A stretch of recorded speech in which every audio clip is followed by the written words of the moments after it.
Good evening. I'm Maida Asofsky, Vice President of the Houston Board of Americans United for Separation of Church and State. It's my pleasure to present tonight's program, Real People, Real Stories, Real Harm. Recent events have reminded us that some members of our community have been subjected to insults, rejection, threats because of their religious or non-religious beliefs. Our guest speakers will share their experiences in contemporary America in their effort to open a dialogue about what more we must do to stem the spread of this insidious cancer that's infecting our country. To tell real stories, we've recruited 4 real people of varying religious backgrounds to talk to us about real experiences that they've had, real stories that changed their lives and should change ours. Our moderator tonight is Dr. Jim Bankston. Dr. Bankston retired in 2013 after serving for 19 years as the senior pastor at St. Paul's United Methodist Church. Like many retired professionals, he hasn't relaxed during his departure from what was a very active life.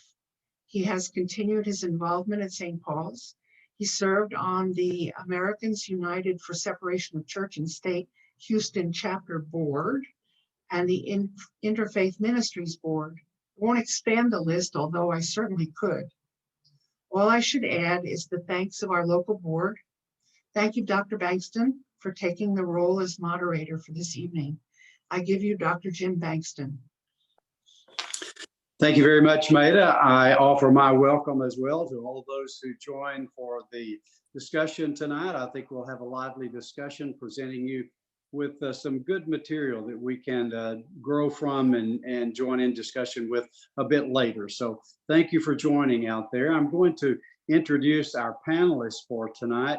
I could say a lot more about each of them. For the sake of time, I have abbreviated their introductions to some extent just to give you some flavor on who will be serving on our panel tonight. I will introduce, first of all, Mustafa Carroll. He began his civil rights advocacy at age 14 and became the NAACP Youth Council president in his hometown of Gary, Indiana at age 16. He is the former executive director of the Houston chapter of the Council on American Islamic Relations, CARE. CARE's mission is to enhance understanding of Islam, protect civil rights, promote justice, and empower American Muslims. He has volunteered regularly for the Rotary International's Camp Enterprise, the Excel Ex-Offenders Feed the Homeless program, Citizens for Peace and Justice, and a host of other community activities. I could say a lot more, but we'll welcome Mustafa Carroll. I'm going to introduce each one, and then we'll come back for each of your statements before we turn to our group discussion. Eric Grimm is an attorney who calls Houston, Texas home. He is a lifelong atheist. He was obligated to pass as Roman Catholic, an experience he still describes as nails on a blackboard, until a National Merit Scholarship enabled him to leave Michigan for the University of Houston. After graduating from the University of Michigan Law School with honors, his career has included work for the Texas Supreme Court, the U.S. District Court of the Southern District of Texas, the U.S. Justice Department, and the same Washington law firm where Rachel Laser, executive director of AU, started her career out of law school.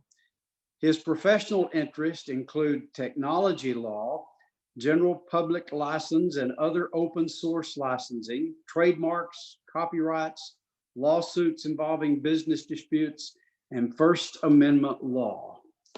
Welcome, Eric. We also welcome Kapha Bhattari.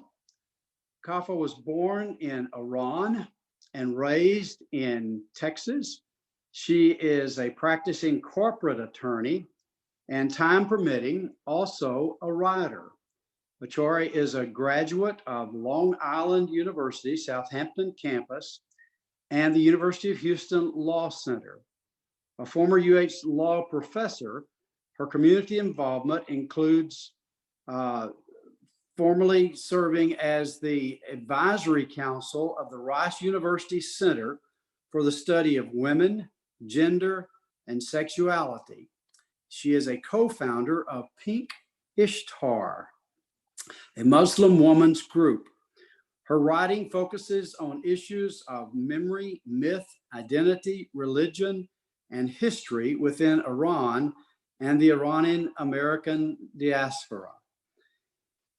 I welcome Bhattari to our panel tonight as well.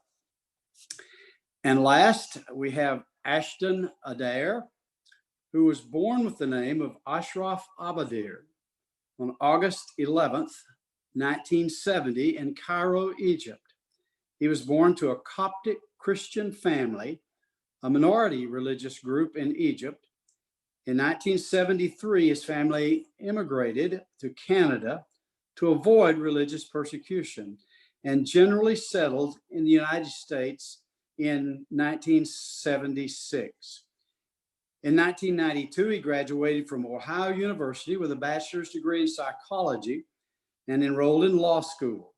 In 1995, he graduated from the Thurgood Marshall School of Law and has been practicing law for 25 years. Although well acclimated to Western culture, he has maintained ties with his Coptic Egyptian heritage, including giving various presentations.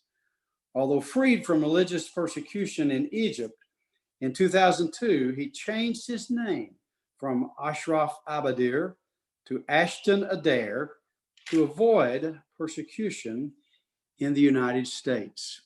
And that includes our panel tonight. And to keep you from one trying to jump in over the other, I will just call on the first one to give, and then I'll move through the panel and ask you to make your statement. Our topic tonight is about personal experience of some form of religious persecution or religious prejudice in the workplace or in circumstances known to our panelists tonight. And I would encourage you, if you have a question, to note the question and answer aspect on your device and ask your question there. And at the end of everyone's presentation, we'll have time to consider some of the questions that you have offered. Mustafa, I'm going to call on you first. If you would make your opening statement, and then we'll just move down the line. Thank you very much. All right. Thanks, Jim. Well, good evening, everyone. I'm glad to be here, excited about this program. My opening statement, and we're talking about religious persecution, but like I tell people, being Muslim is like being black twice, you know? So I don't know which one is, you know, it's hard sometimes for me to determine which is it. Are they mad at me because I'm black, or are they mad at me because I'm Muslim? But nevertheless, I've been fortunate not to have too many, but having served as the executive director of CARE, you know, we constantly have a lot of religious bigotry and people calling. And one of the things that sticks with me, one of the experiences that I shared with other fellow Muslims was when we had our Texas Muslim Capital Day in 2015.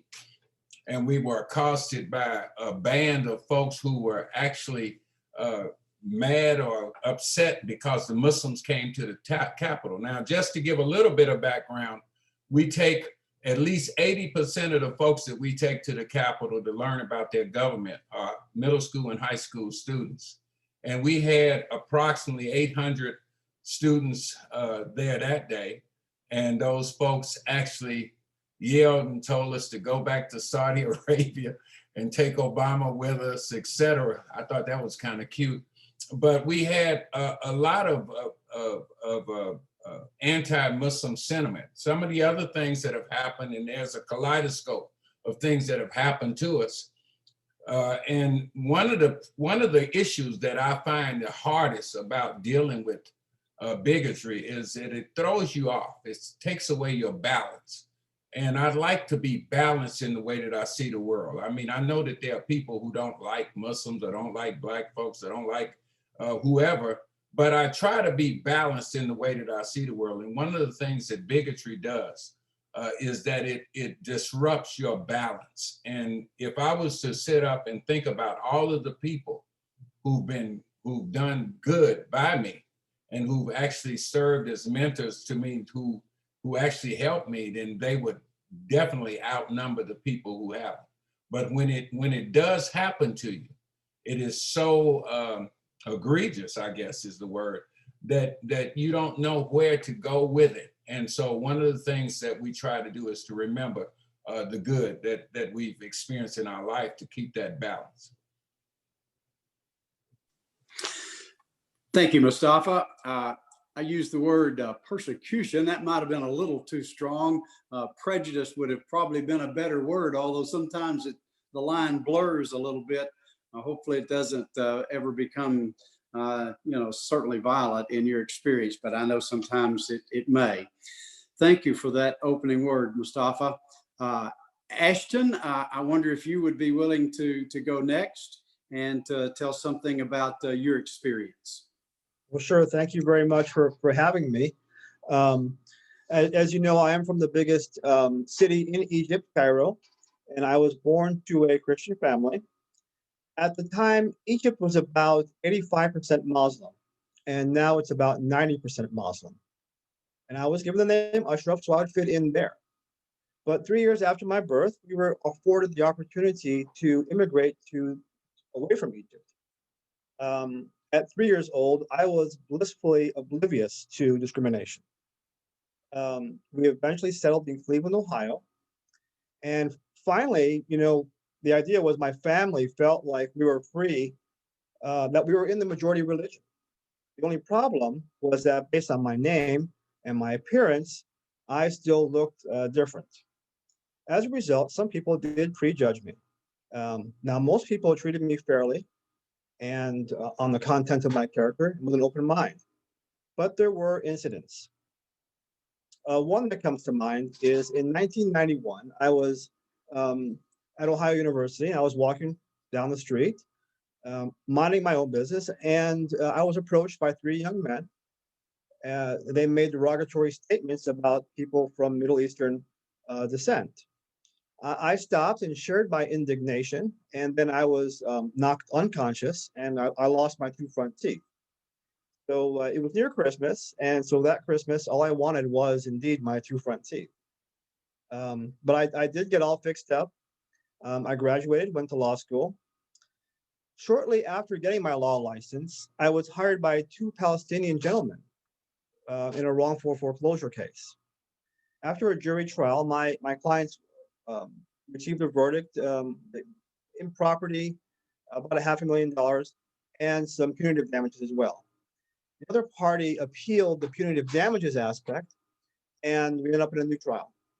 The new trial was scheduled 3 days after 9/11 on September 14th. So if you can imagine, it was me and 2 Palestinian clients, and in one day, the verdict was turned around completely.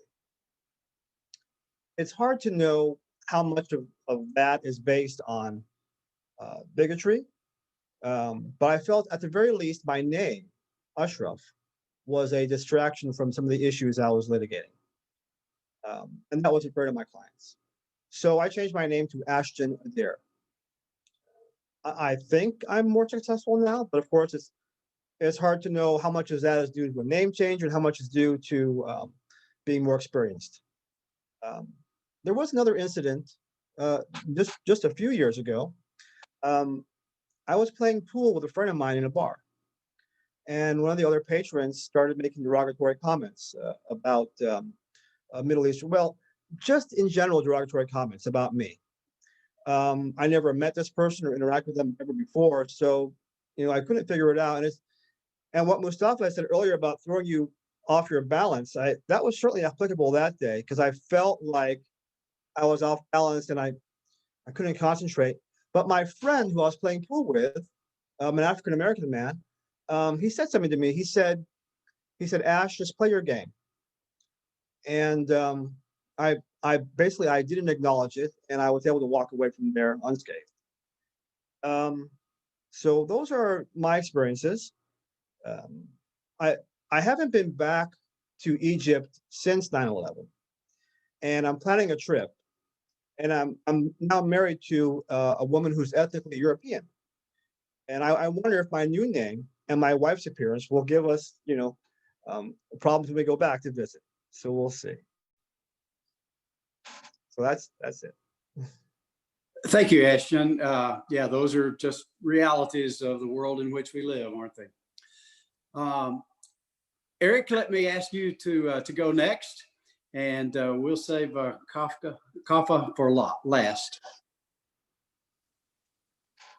And you'll need to unmute.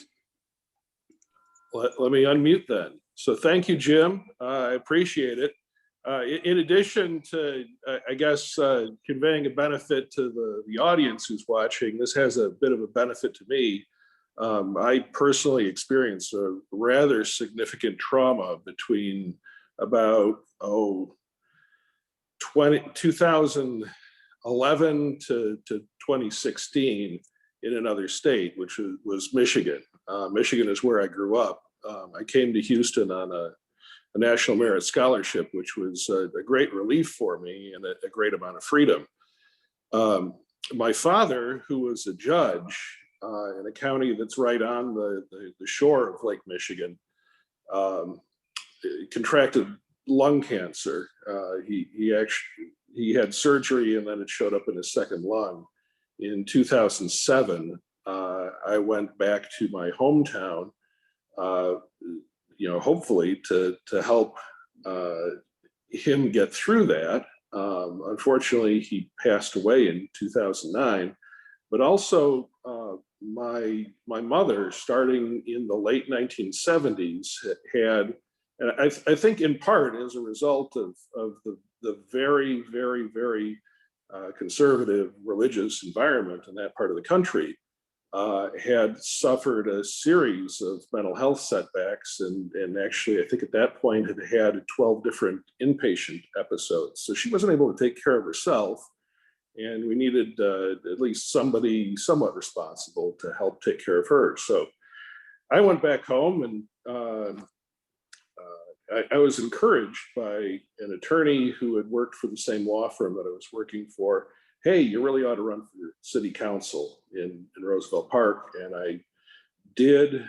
I took office in 2008, as I recall, which means that I must have been running, I guess, at the end of 2007. But in any event, it's 3-year terms.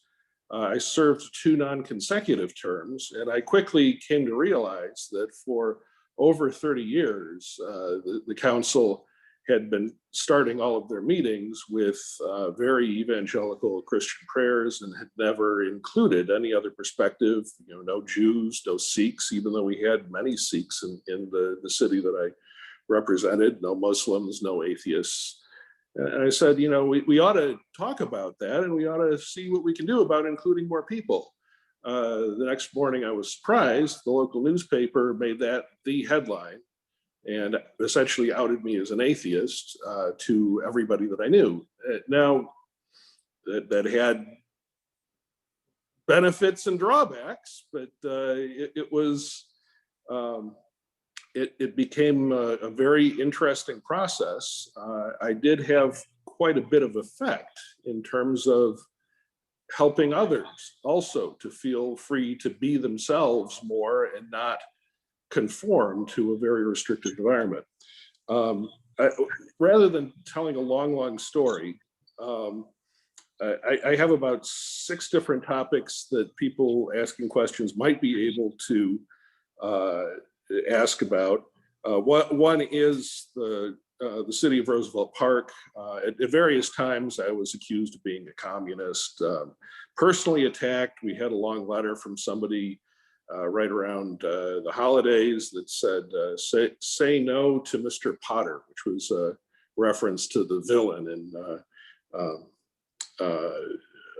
what's the Jimmy Stewart movie?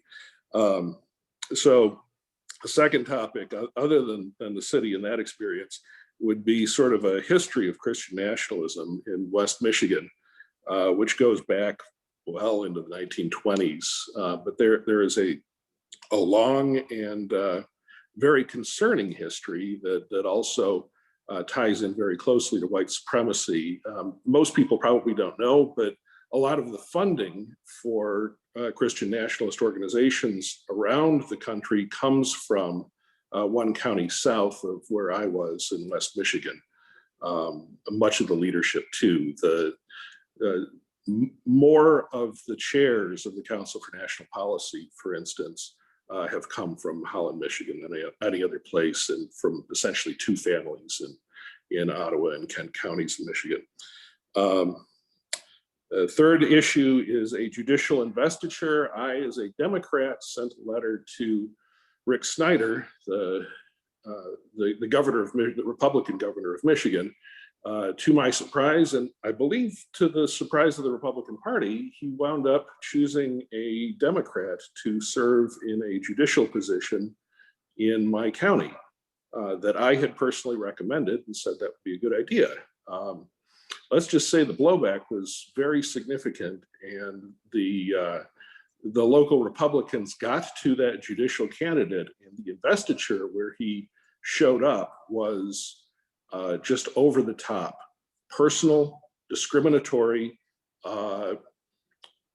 including messages like, if you want to become a judge, you must get on your knees to God Almighty of evangelical Christians and pray for that. Not this is something where we expect people to follow the Constitution and keep their religious beliefs and their governmental duties separately, but no, essentially saying, and this was with all of the other judges in that same building, just looking on and nodding their heads, basically saying the Christian supremacists are in charge in this county and the rest of West Michigan, and sending a very clear message.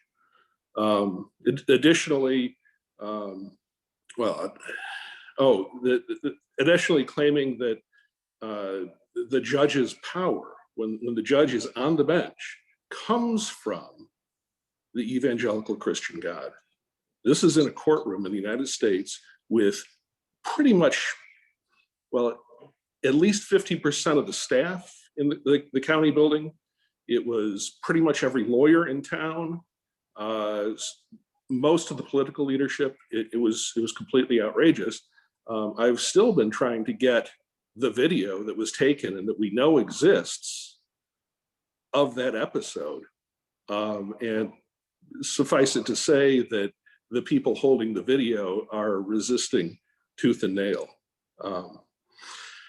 So let's see, the fourth thing would be the Dewey Hill Cross, which is, Dewey Hill is a sand dune overlooking Grand Haven, Michigan, a little bit south of where I was. Grand Haven is the Coast Guard city. The Dewey Hill Cross got converted into an anchor as a result of not me, but a couple friends of mine who are also religious equality activists, just sending some information requests to the city of Grand Haven. Turns out that they had known and had a legal opinion from their attorney and had had it for over a decade, saying you are clearly in violation of the Establishment Clause, and never did anything about it until these people asked about it. The history of that cross goes back to the 1920s. That is where the Klan, and you can get the history of that is where the Klan burned a cross to show their dominance all across West Michigan. In the 1950s, when Congress was passing all kinds of legislation to put religious messages on money, to create the National Day of Prayer, and to do a lot of other things to try to create the illusion that the United States is somehow a theocracy rather than a constitutional government. At that time, anonymous donors, but I think we know who those anonymous donors were affiliated with, decided that they were going to erect a big metal cross at the same place that the Klan had burned one. And that remained there until 2014. I don't claim credit for that, but I did know the people who did that. The fifth topic, if anybody wants to get into it, is guardianships and conservatorships, and also courts in West Michigan. I wound up running for the Muskegon County Probate Court after I was done serving on city council. It's a countywide office. I was endorsed by, among others, the Free Thought Equality Fund. The pushback was also very, very, very severe. But the worst thing that happened, and by the way, the reason that I ran wasn't so much that I really wanted that particular job. The reason that I ran was there was a judge on that same court to whom a case involving my mom had been transferred. That judge, at a minimum, rubber stamped and enabled the liquidation of my mother's entire retirement assets. It was over $500,000 that they took at the time, $600,000. Yeah, it was very personal about it too. The judge is an evangelical Christian and quotes the Bible from the bench all the time. Very much a Republican and very loyal to the Republican Party and the back channel that exists in West Michigan. I did speak out and say in a very public way that he is a bully, and he's regarded by all the lawyers in Muskegon County as a terrible bully. At least if you were to read the newspapers, you'd see that I'm portrayed as the bad guy rather than the guy who's trying to protect his mom from having $600,000 and her entire retirement that she needs because she can't take care of herself stolen from her. And then the sixth topic would be the 2016 election, what happened there, but that's a really long story. So I'm very sorry to take more than my 4 minutes, but those are the basic sort of bullet points, and I'm happy to answer any questions about specific topics that are most interesting to people. Very good. Thank you, Eric, very much for sharing each of those items. I feel sure we'll get a question about some of that. And we saved maybe the best for last. Kapha, would you share a little bit about your story and make your opening comments, please? I sure will. Thank you for having me. I really struggled to prepare remarks for this. It's hard to boil down a complex experience down to just a couple of talking points or pick just one archetypal moment as defining. Until September 11th, I didn't even know that I was Muslim. My parents never practiced Islam. In fact, they escaped from the Islamic Revolution in Iran. And until 9/11, we were Iranians in America, and that was a big enough complexity for a girl in West Houston to navigate. After September 11th, I found myself in the bizarre position of having to explain Islam more than I had before, the assumption being that Islam was my faith. And whether the assumption was right or wrong, or even if I was critically aware of that assumption and the narrative that followed, I did explain Islam. And for years since 9/11, I tried to explain it. I tried to explain myself. I tried to navigate discourse between and within different faith traditions. And I often felt lost. I often felt tired. How many times can you explain that not all Arabs are Muslim, that not all Muslims are Arabs, that I am an Iranian of Azeri and Arabic ethnicity, and ethnic Persians are not the same as Arabs, that not all Iranians are Muslim, many are Christian, many are Jewish, some like me were raised with no faith tradition other than to celebrate with exuberance the Zoroastrian high holidays. And this was at its core as much an act by my parents to demonstrate their rejection of the Islamic Republic of Iran as it was just a deep longing for their lost homeland. The best I could manage or muster in defining myself vis-a-vis religion was to say that I was a woman of Muslim faith background. And this seemed to answer a question for some, but only begged questions for me. In any case, I struggled to gather thoughts for this talk, so I actually reached out to my family for help. And what I'm about to read you is actually part of a larger essay that I've been working on for the last year or so. Okay, so here's what my family helped me with. It's 2021 and my family makes a list for me. At work, you aren't from here, are you? No, I'm not from here. A work colleague, it's obvious you weren't raised Muslim. A white relative, what do you do when you visit Iran? Make bombs? At a funeral, did you swim to get here? On a resume that is rejected, Muhammad. Later, the same company accepts the same resume, but with a different name and offers a job.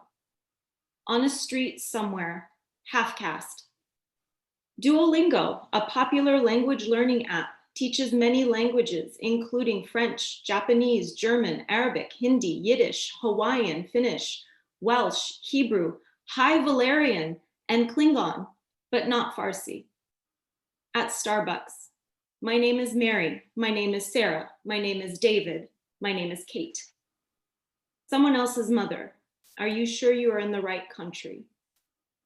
At River Oaks Elementary, waiting for my son to be dismissed for the day, a woman asks, and how long have you worked for the family?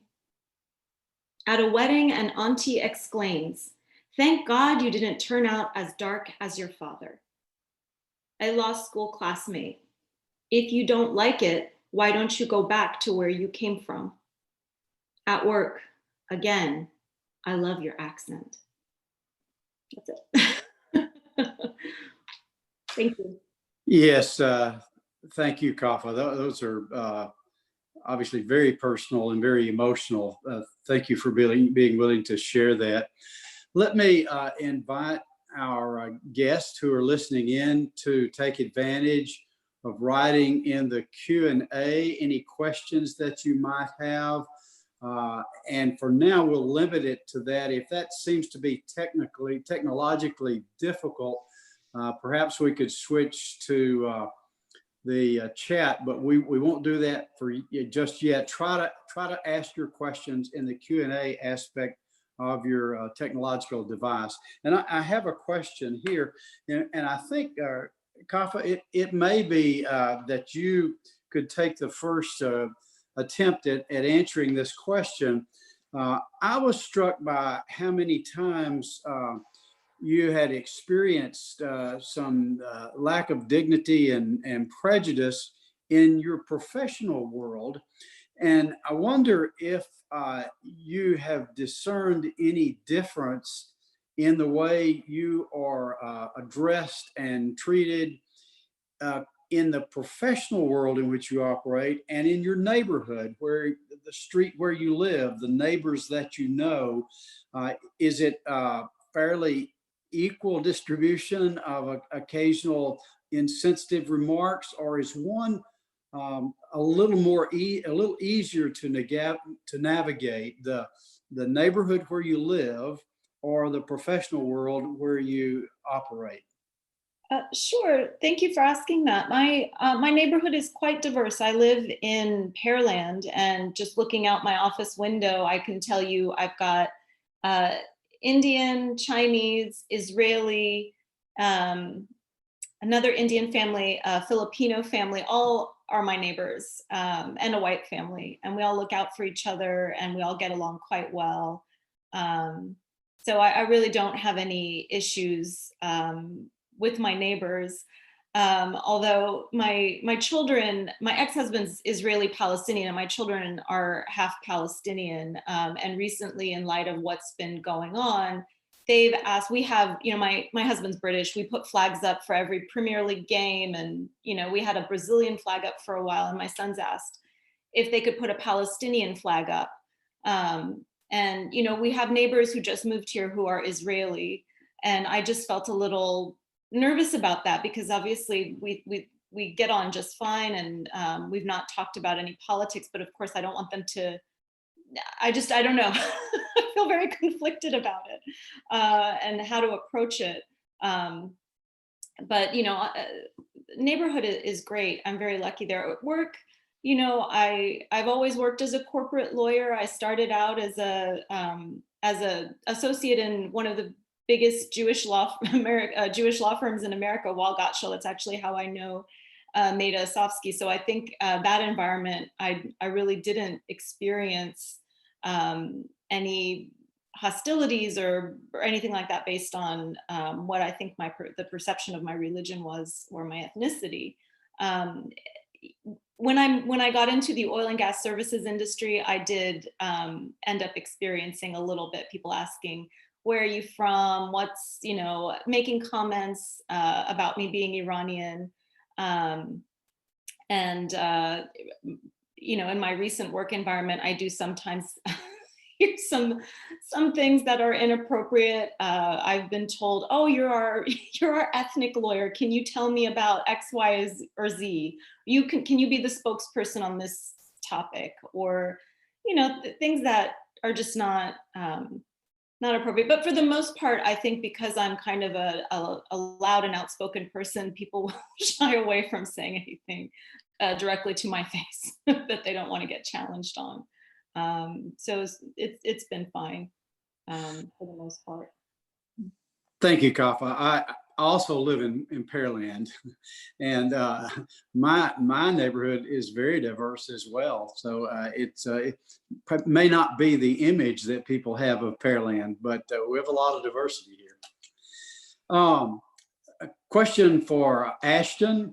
How are you feeling about the name change? Does it continue to be a source of kind of sadness for you, or is it something that you think maybe just is what it is? How you feel about the loss of, in some sense, some identity that you may have had with your name? Right. So I changed both my first name and my last name. My last name used to be Adair, and now I changed it to Adair. And I thought that since I was making a change, let me just go all the way with it. So now that I've had 3 children, we actually gave my children Western sounding first names, but we kept Adair for their last name. And then my wife has actually kept her maiden name because we're going to try and do another name change, actually. And I'm going to go back to Adair at this point. I'm going to keep the first part, Ashton, but I'm going to go back to my old last name, Adair, and I'm going to change her name to Adair as well. So yeah, I felt a little pang about that part of it, because it was a good last name, really. So I am going back to that. I bet that feels pretty good to you to be. It says something that you feel like you can do that, and I'm glad to know that. It's it's yes and no. I have a lot of business goodwill now under Adair, and so I am going to keep that, but I'm going to add Adair back into my name. Yeah, and I'm going to change my wife's name to Adair. Excellent. Question for you, Eric. At the investiture ceremony that you experienced, the Christian nationalists in Michigan, one of our Americans United personnel wants to know if you reported that to AU or anyone else to investigate or to make some response. Yes, I did get some help on a slightly related subject, but not so much on, say, securing the videotape from the ACLU. They did write a letter on my behalf. I guess probably the most useful thing for your audience to know on that is the resources that are available for the Freedom from Religion Foundation, for the American Humanist Association, for American Atheists, for Americans United, for CFI, all of these organizations have relatively limited financial resources and can't always get involved in major litigation. And that case, as far as I can tell, would have presented a significant financial cost for any organization to take on. So I'm grateful to the ACLU for what help they did provide, but I reached out to pretty much all the organizations that I knew of, including AU, and it was just too big a project to take on. So I found myself facing a very, very, very serious amount of trauma. And when I thought that the community might step up to have my back, I was on my own. So it is what it is. I think the solution to that, of course, is for more people to do what they can, either as volunteers or as contributors, to make sure that Americans United has the resources to take on the really significant cases. And one question for you, Mustafa. Were you raised Christian and converted to Islam?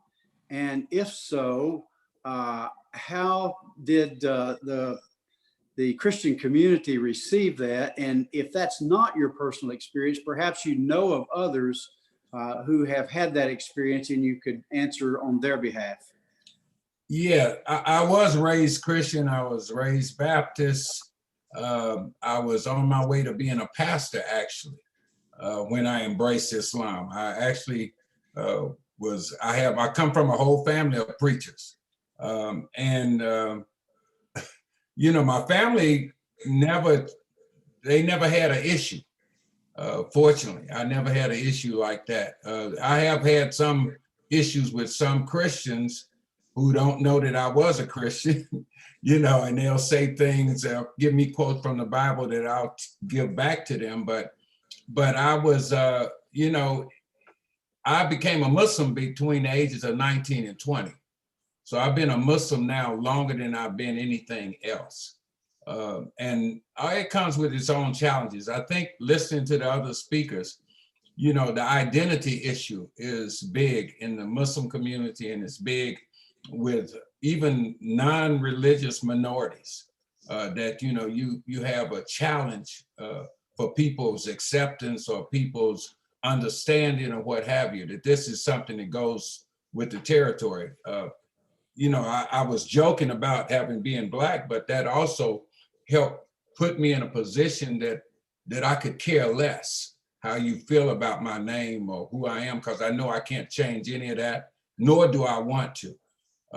You know, so I actually made a switch to change part of my name. You know, I kept my father's name and I kept my last name, even though, you know, at the time that I changed it, it was considered a slave name per se, because Carol was the name that our people were enslaved with. But I think it's significant for my kids to know that history.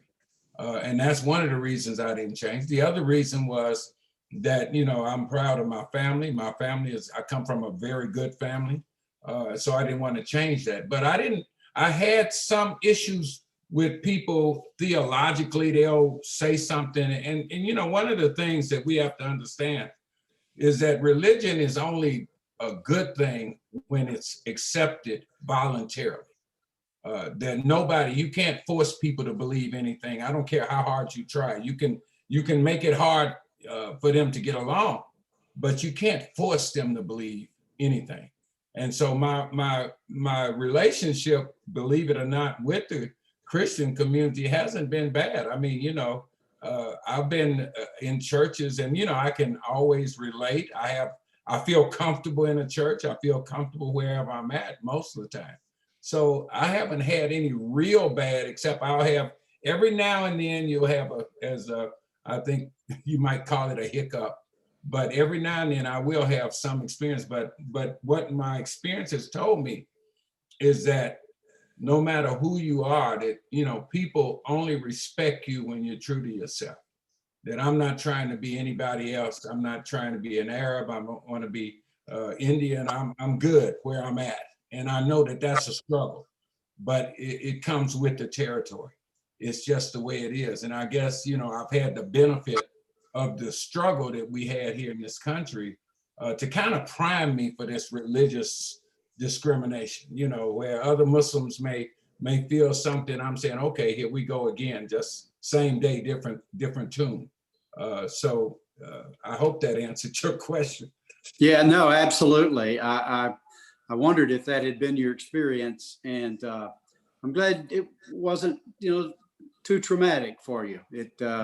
I hope that's what most people experience.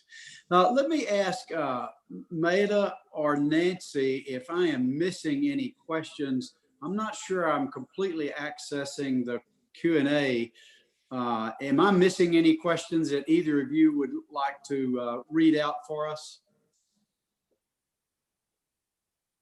I have seen two questions. This is Nancy. Although I'm not, well, let me pose this question. I'm not sure if the panelists would like to comment on it or not. The question is, as despicable as these kinds of discrimination may be, are these the kinds of issues in which Americans United can play a useful role? And just because I know we have people on the call tonight who are newcomers to our organization, let me just explain that Americans United is a nonprofit education and advocacy organization that stands for the separation of church and state. What we've heard tonight are a lot of, not all, but a lot of references to personal insults or actions taken by individuals. So this questioner asks about the role that Americans United can play. One of the panelists want to take that? I can take a quick crack at it. I'm sure that others might want to add something. Most importantly, Americans United can play a huge and significant role by having panels just like this one and doing other things to raise awareness and to help promote a society in which everybody is treated equally, including on religious or non-religious grounds. I mean, that's hugely important. Aside from that, I have heard, I know in my case, yes, I would have, if any organization had stepped up, yes, there was stuff to do in courts and we could have set good precedents. It didn't happen, but aware of things that happen both here in Houston and in Michigan all the time. And the more resources that AU has and that other organizations have, the more progress we can make on these issues. There's way more demand by potential seekers of justice than there is resources to right the wrongs that we see almost every day. So I'm sure other people have something to add. I would like to add a few things. You know, I've been an activist probably since I was 18 or 19 when I went away to this human rights school in Jerusalem to try and change the world with a bunch of other students in a Quaker program. So I've been doing this for a while. And my 15-year-old son has been asking me a lot of questions about how to change the world. And, you know, he's very idealistic and naive. And it breaks my heart. You know, I'm looking at what's happening in Gaza and the West Bank, and it's the exact same thing that I was dealing with. And, you know, I can pull up the same materials that we were presenting when I was involved with the Houston Palestine Film Festival or the Pink Iftar and talk on the same exact talking points, and we're dealing with the same exact issue that continues to repeat itself. It's really helpful to deal with, you know, big ideas of justice and be in the courts and raise money for that kind of advocacy. But what I've seen in my experience is that the small mundane experiences of students in schools, the small opportunities for education are possibly being overlooked. I mean, we have seen a defunding of education that has been going on for decades in this country. And we wonder why there isn't a more progressive open way of accepting people who are of a religious minority or no religious faith. I think I would like to see, at least, and I hope to see it for my children's generation, is more education on that level. That is, there are big cases that get us all upset, that are egregious cases of racism or injustice. But much of it is made possible because there are small little injustices every day that go unnoticed. For the same reasons that I say my name is Kate at Starbucks and Ashton has had to change his name.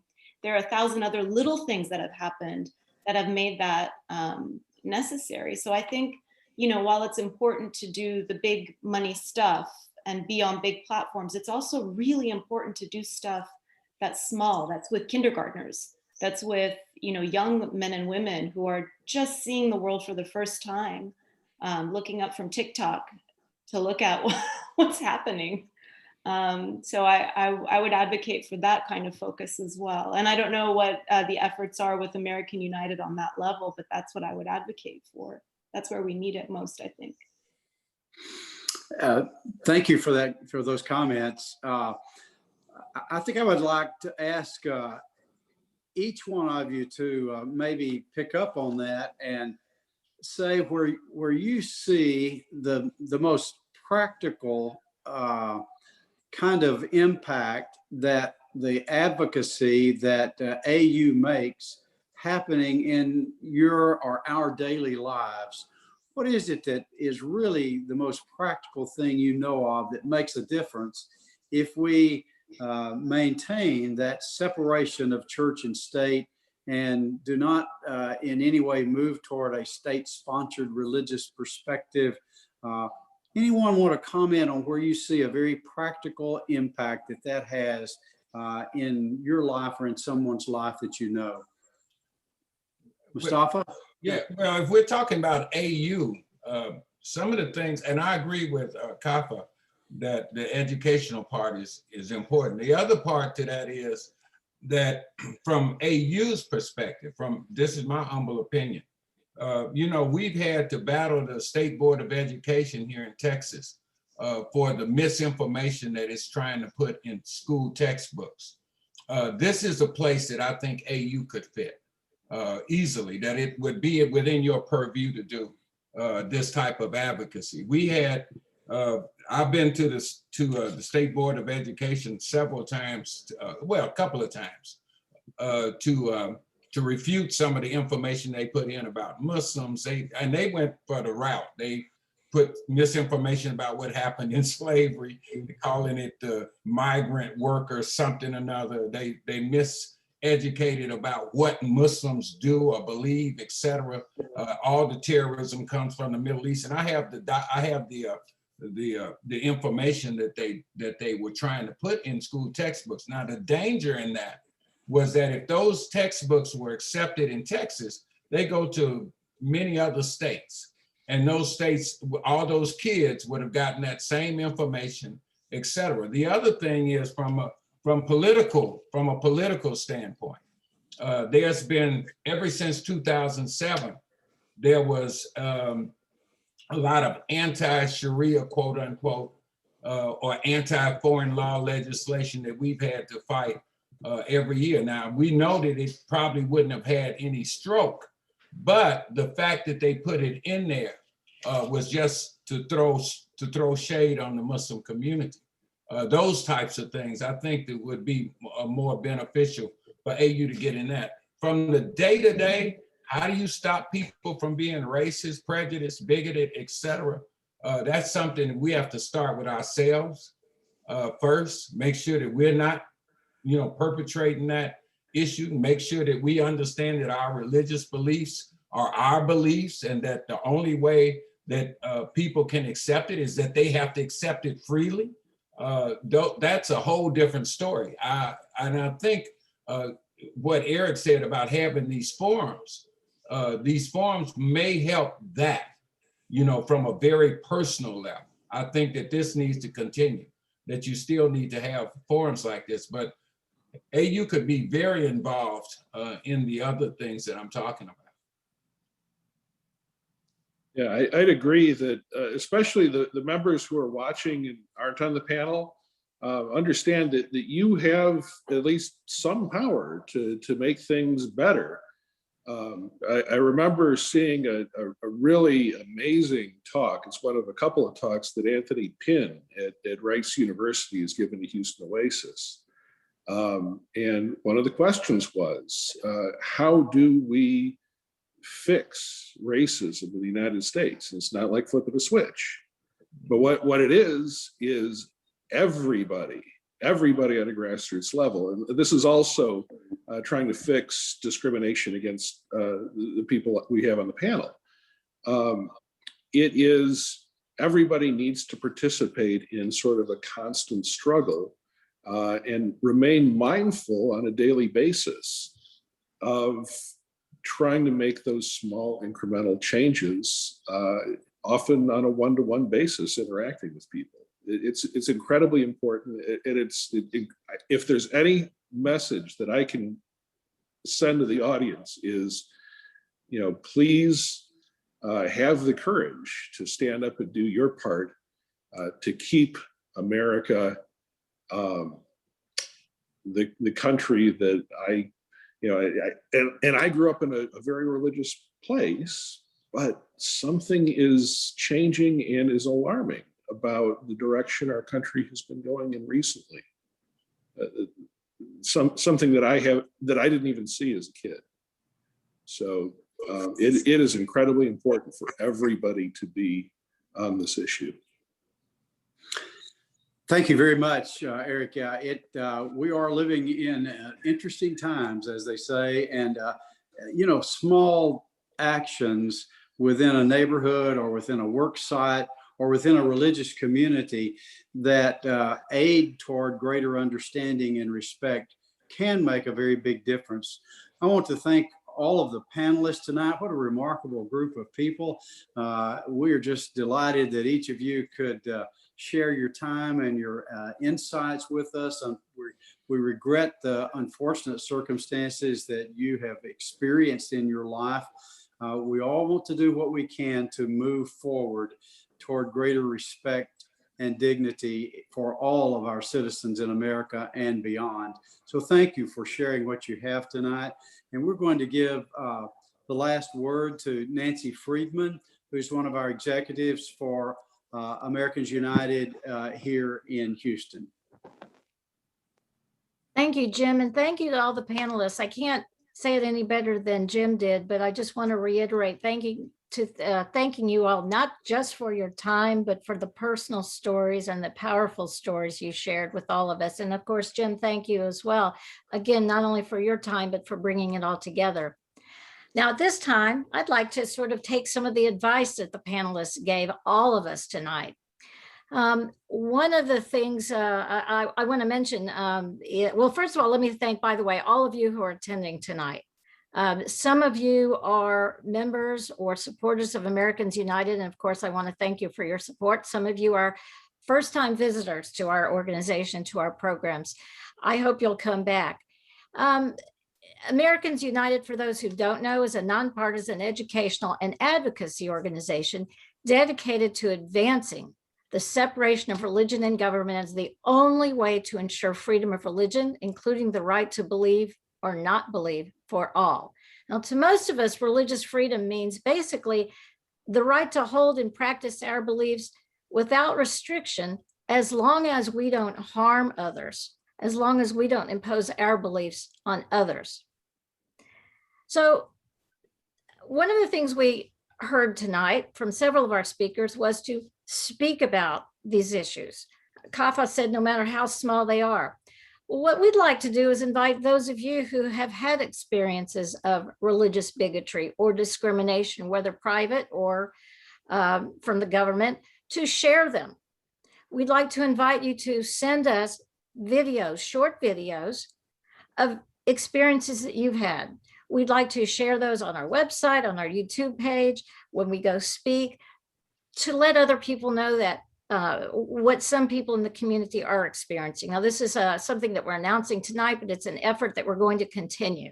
So if you've had an experience, whether it's as big as what Eric suffers and described, or like Kapha said, smaller you could say smaller, but still disturbing experiences with religious bigotry or religious discrimination. Again, we invite you to share them.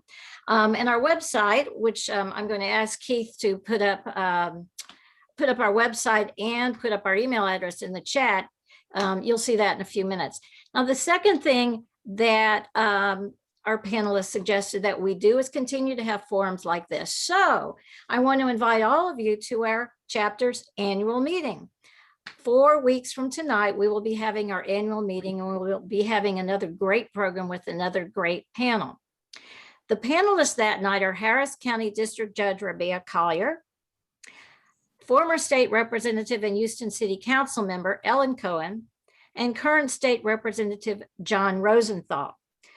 Chris Bell, who's a former U.S. representative and Houston City Council member, will be moderating. Those panelists will be discussing how they, as people who are not of the majority faith, are not Christians, have been able to practice their beliefs or non-beliefs as public servants. How they, their faith or their beliefs affected their public service, and how their public roles affected their ability to practice their faith. So we think that'll be a very interesting program. It'll be again 4 weeks from today, Monday, June 14th at 7:00 p.m. again via Zoom. We will be publicizing it in all our typical ways, by email, by Facebook, by Twitter. If you are not on our email list, we'd love to have you join us at no cost.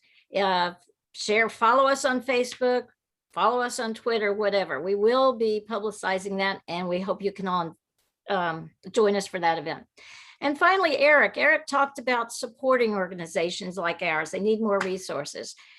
I couldn't agree more. As the president of the Houston chapter and as a national board member, I believe strongly that we have a wonderful organization with a wonderful cause and a wonderful staff. We are led by Rachel Lazar, but the rest of the staff, the legal director, the advocacy, the policy director, they're all great. And so I'm going to ask you tonight, if you haven't yet had the opportunity to join Americans United, please consider doing it. It's only $35 a year. Of course, we're happy if you'd like to donate more. I think you'll find it's money well spent. It's a great cause. And as Eric said, it's an important cause. I think all of the speakers would agree that it's best for all of us Americans so we can all live freely, that we can all practice our faith or non-faith as we want. Americans United is the only national organization who's working full-time to promote the separation of church and state. So please consider joining. Please consider following us on social media, joining our email list, and joining us 4 weeks from tonight for our annual meeting. Thank you so much. Good night. Right. Thank you, Nancy.